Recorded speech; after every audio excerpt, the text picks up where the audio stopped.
I've started hybrid training. I've booked a Hyrox for the new year. I'm literally doing a Hyrox in a couple of months. I'm loving hybrid training generally so much. I'm still doing a little bit of CrossFit, but I'm fitting that in a way that suits me. And I'm so excited to tell you about it. And I'm going to keep you updated. I'm going to do a few of these videos across the course of the next couple of months just to update you as I go, because I feel like there must be somebody else out there that's also just had a baby like me. I'm literally not even 4 months postpartum yet. I had a baby like 3.5 months ago, and there must be somebody else out there that wonders what it's like to go from literally having a baby via emergency C-section to getting back into training and training for a Hyrox that's going to be happening like 6 months postpartum. It is a whirlwind. I can tell you that already. Firstly, a little disclaimer, everybody's body is completely different and other people have different complications. It can depend on what kind of birth you had. I mean, I had an emergency C-section and I expected to have a lot more complications than I do have. I literally don't have any, so I'm really lucky. Many people do. Other people's bodies are different. I also trained the whole way through pregnancy, so if you haven't done that, then it might be more difficult to get back to it or to start a new journey after you've given birth. Just have some compassion for yourself. Everybody is so different, and make sure you see a physio if you're having any individual struggles. And secondly, I'm a qualified personal trainer and I basically program a lot of my sessions. I do some CrossFit classes and then I'm using the knowledge that I already have to sort of figure out and work with my body and program what I need specifically, because I came into hybrid training with a large strength base, but I'm not very good at running because I literally didn't run for a whole year because I didn't run during pregnancy, and obviously I couldn't run until 12 weeks postpartum after giving birth, so it's literally been a year. Maybe you're better at running than I was, but you need to build strength. We will all be completely different. So month 1, I didn't start hybrid training yet. I literally just went back to CrossFit, and I didn't go back until 6 weeks postpartum, and I also waited until I'd had a physio checkup, and she checked everything. She checked my pelvic floor, she checked my abdominal muscles. Everything was shockingly fine, and she cleared me to exercise. I started off by doing like really basic movements at really low weights. I did start doing CrossFit, but I was doing all of the movements quite strict and the weights were really limited. They were nowhere near what I used to be lifting. Apart from squats were like reasonably heavy. It just happened that I'd maintained quite a heavy squat throughout pregnancy, and because I wasn't having any pelvic floor issues, I was kind of okay to go to like 70% still and still be okay. So at 11 weeks postpartum, I started doing couch to 5k, and I started at 11 weeks postpartum off my physio's advice, because she basically said the first week there's a lot of walking and you can kind of use it to test whether your pelvic floor's okay and like just have a feel and see what it feels like. And for me it was relatively easy, and because I've been doing CrossFit since week 6, I'd already built back a little bit of a cardiovascular base just from going to CrossFit classes and like pushing relatively hard in those classes. What I struggled with is the muscular endurance for running, so I found that in all of the running intervals, I wasn't particularly out of breath, but I felt like my body was finding it really difficult. Like my calves were hurting, and I just found it hard to like maintain a steady pace for a period of time because I just didn't have that running muscular endurance that I maybe would have had like the last time I was running. And then also at week 12, I started doing more hybrid stuff because I had in my mind that I was gonna do a Hyrox. And I've done Hyrox races before. I absolutely love it. And previously I've not done a lot of training towards a Hyrox, but this time I'm determined to like actually train for it because I really should. I should set a good example. I'm a personal trainer after all. And previously I haven't trained for it very well because I always felt like within CrossFit I was never doing enough. There are so many different movements in CrossFit and you feel like no matter how much you do, it's never good enough and you're never like gonna get better at everything all at once. And I've been doing CrossFit for 8 years, and post-pregnancy, I just had this feeling that I wanted to completely reset my goals and not be focused on getting back to being as good at CrossFit as I was before, or regaining strength, or regaining any of the gymnastics movements or any of that, even though I know I could and I have the exact program that would help me get there, and I help loads of other clients get there as well if they are in CrossFit. It's not something that I want for myself right now. I wanted new goals that were a little bit different. And Hyrox requires like less strength, less complex gymnastics, but more of a cardiovascular base. And I felt like that really translates over to what I really want out of fitness right now, which is longevity, being able to like run around after my baby when she becomes a toddler, all of that kind of thing. And the movements are like super functional and they're really easy to set up. So a little bit before 12 weeks, maybe I was like 10 weeks, I started adding in some like Hyrox based movements like dumbbell lunges. I was doing rowing and ski erg. I love a cardio machine. I was doing wall balls, and I was putting these together in like AMRAPs and EMOMs and long time domain, or like long for CrossFit, because with CrossFit the average time domain for a workout is like 10 to 15 minutes, which is not very long, and for Hyrox you need more of a cardio base. So I was doing, I think, pretty much every single one of my sessions, and that is just the cardio. And actually most of my hybrid sessions for me personally, because I don't need to gain strength, I haven't programmed in any extra strength stuff. So I've not been doing, like, say I was programming for a client, I would probably program them something like back squats or deadlifts or like strict press or something like a strength portion before the workout. But because a lot of the time I was training with my baby in the gym, and also because I don't need to gain strength, I wasn't doing that. I was just doing the workout, so it meant I could do like a slightly longer workout. Training with a baby is absolute chaos. Usually when I go in the gym, she's awake and she likes to watch me, so I wear like bright pink clothes because pink seems to be her favorite color. So stereotypical. I'm like not one of those people that thinks colors are gendered, but I think she just loves how bright pink is.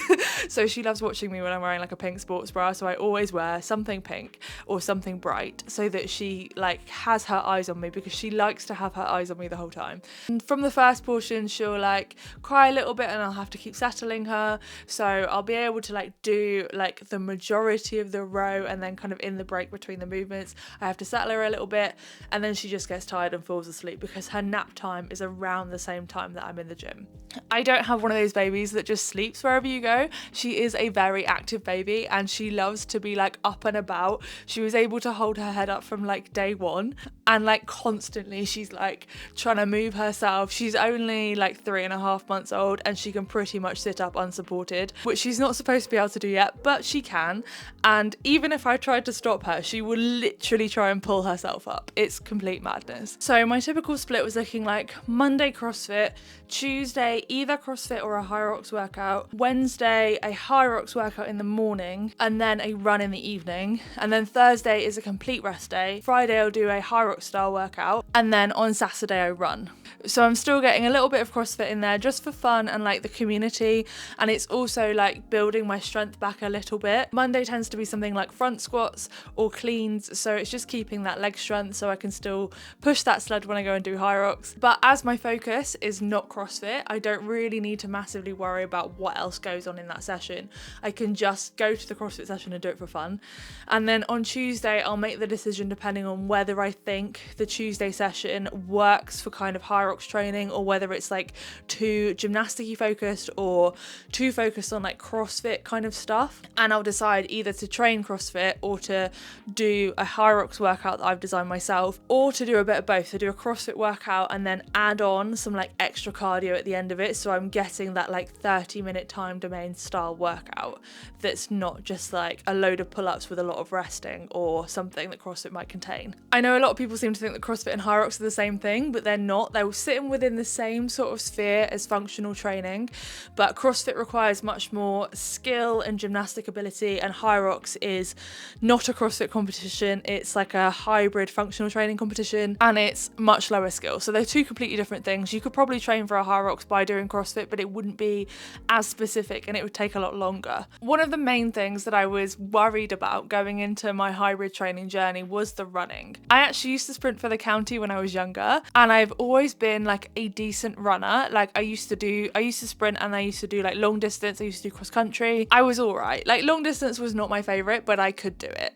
And I'm quite tall, I've got quite long legs, and I felt like I took to it quite easily. And then when I found CrossFit, I kind of stopped running and like fell out of love with it completely. I did a little bit through lockdown and started doing like 5Ks like for fun, which I know sounds completely ridiculous, as a lot of people wouldn't think a 5K was fun. fun, but I was finding it fun at the time. And then CrossFit doesn't contain a lot of running. Like workouts might contain like a 400 or maybe like an 800 at most, but the majority of the time it doesn't include a lot of running. And Couch to 5K specifies that you do 3 sessions a week and then you move on to the next one. So for the first 5-ish weeks, the runs are the same for the 3 runs that you do a week. And during the first couple of weeks, I actually only did 2 of the workouts before moving on. That's because I figured I was getting a lot of cardiovascular benefits from my hybrid training sessions anyway, and I was often throwing a little bit of compromise running into my hybrid sessions.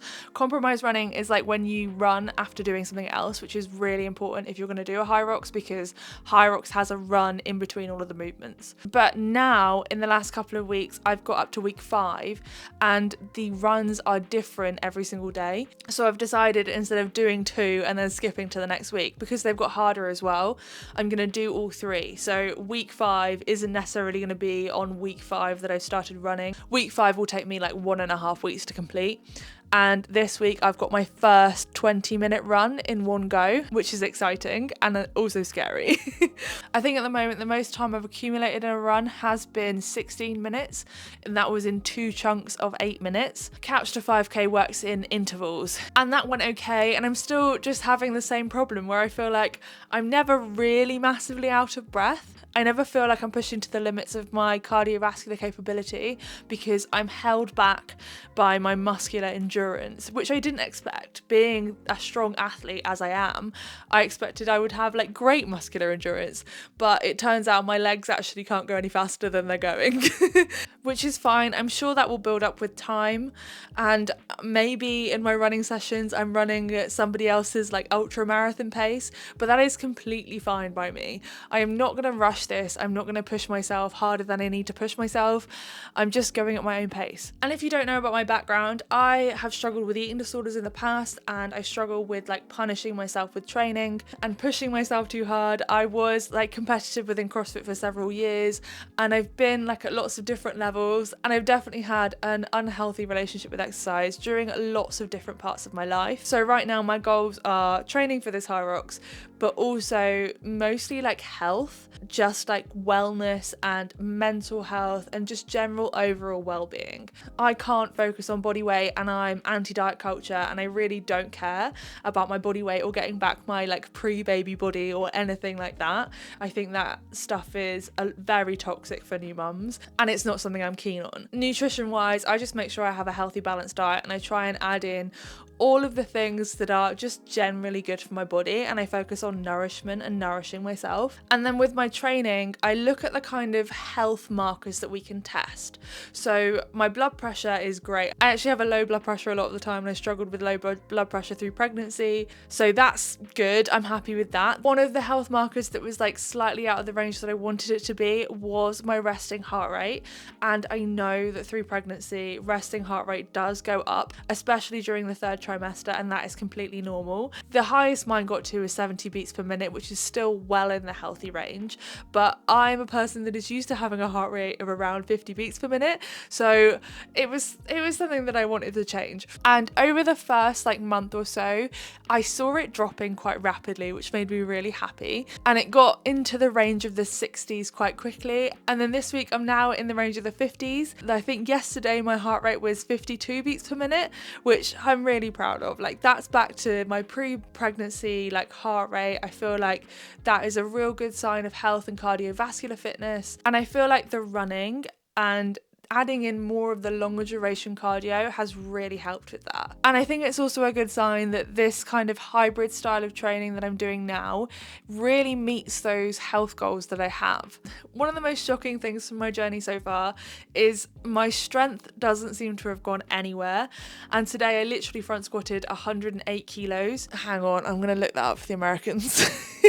So that's 238 pounds. But remember, throughout my pregnancy I was still squatting, and I was going up to about 75%, so I was basically doing like a 9-month strength cycle. My previous personal best in front squat was like 120 kilos or 125, something like that, and it might have been 130.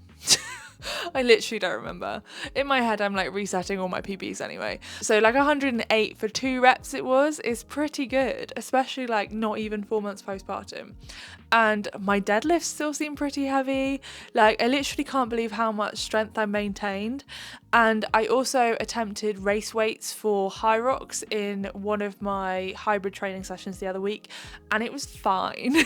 And actually, I feel like last time I did Hyrox, I felt like those weights were harder than they were the other day, which is completely crazy. So it's going good. The one thing I'm struggling with is, I think because I did CrossFit for 8 years, I've got this thing in my head where I feel like I should be doing more CrossFit, because I don't know what it is. I think previously I've been judged for like going outside of the CrossFit space, and like I did a triathlon in the past. I love open water swimming. Like I've done a bit of road cycling. And every time I've done that, I've had the kind of vibes that it's like you're not good enough to be doing those sort of things. Like that, those kind of movements are only for the games athletes. Like you need to be like better at CrossFit in order to like earn doing that kind of stuff, which is silly and ridiculous. There is no amount of CrossFit that you need to be doing. However you want to train is absolutely okay. And this is what I would say to my clients, but for some reason I find it so hard to take my own advice. And like letting go of doing CrossFit so many times a week, being okay with the idea that I'm not working towards like a kipping pull-up or any of that. Like it I feel bad. I feel guilty. I think that's it. I feel really guilty. I feel like I'm doing the wrong thing. I feel like I'm doing a bad thing, and that I shouldn't be focusing on something else. Like I'm being unfocused, and that's not okay. These are just my messy feelings around it, and I know that's not true, but that is how I feel. And I guess over the next couple of months I'm gonna have to work on that and let myself know that it's okay. I had a discussion with my partner the other day, and I'm like, look, if I just did like 2 sessions of like hybrid training, Hyrox style workouts a week, and then the rest of the time I just ran, I would probably be better at Hyrox than if I did more CrossFit. So why do I care so much that I'm dropping my CrossFit like a little bit? Like, why do I feel so bad about that? Because I know I've got the strength base, so my running is the main thing that needs to improve. But why do I feel so bad? Because I want to focus on running, because I'm loving running so much and I want to do less CrossFit and more running. Why does that make me feel guilty? And I think it's like the kind of indoctrination, it's not a cult, but it does feel a bit like a cult sometimes. And there's these kind of like, I feel like there's these rules around CrossFit, and I think it's probably to do with some of the gyms that I went to, the attitudes amongst that, and then also the attitude online. I've been like an online fitness person since about 2016. I mean, I only had like 10,000 followers on Instagram then. Maybe less than that. I think maybe that was like 2017. But I still had enough to get comments and opinions from people within the CrossFit space telling me I'm doing everything wrong. Maybe that's where it comes from. I don't know. Let me know if any of you out there feel a similar thing. If you like try and refocus your goals, do you feel this massive amount of guilt that you just like, you feel like you're not doing enough CrossFit and you need to like give up on what you're doing? Because I swear, and this is what my partner told me, every single time I have a different goal, I have this like existential crisis. And then I have a wobble with whatever my goal is, and then I just go back to CrossFit because I can't take the guilt of focusing on something else. And I'm determined that that's not going to be me this time. And the part of CrossFit that I really enjoy is the classes and the community. But one of the things that I have realised is if I want to improve at the things that I'm bad at, that means I have to not do classes, which is the thing that I enjoy. It's the thing that I love. It's the reason I do CrossFit. Doing CrossFit doesn't necessarily get you better at CrossFit. And this is absolutely true because I've literally made a career off of this phenomenon. The scaled options in CrossFit aren't enough to get somebody, especially somebody in a larger body like me, from ring rows to strict pull-ups to kipping pull-ups. So they have to do like add-on programs in open gym. So I started selling an add-on program based on what I did to get myself from when I gained weight, I lost my strict pull-ups. So I had to get my strict pull-ups back. And then I had to do a lot more than I had to do when I was in a smaller body. And I also couldn't lose weight because I was in recovery from an eating disorder. So I had to make sure I was building a strength base that would get me there. But there was no way in hell I was going to do enough work to get me those strict pull-ups whilst doing CrossFit classes. I had to do extra on the side. And then obviously I built the program and started selling that to loads of other larger bodied athletes like me and helped them get their first strict pull-up, and loads of them on the program have got their first strict pull-up, or they've got closer to their first strict pull-up than they ever have, and that makes me really proud. But then I think about it and I'm like, a lot of people go to CrossFit feeling like that's going to get them better at CrossFit, and in a way it's kind of shocking that it doesn't. If you want to hear more about that, then watch this video next. Thank you for watching, and I'll see you next time. Bye.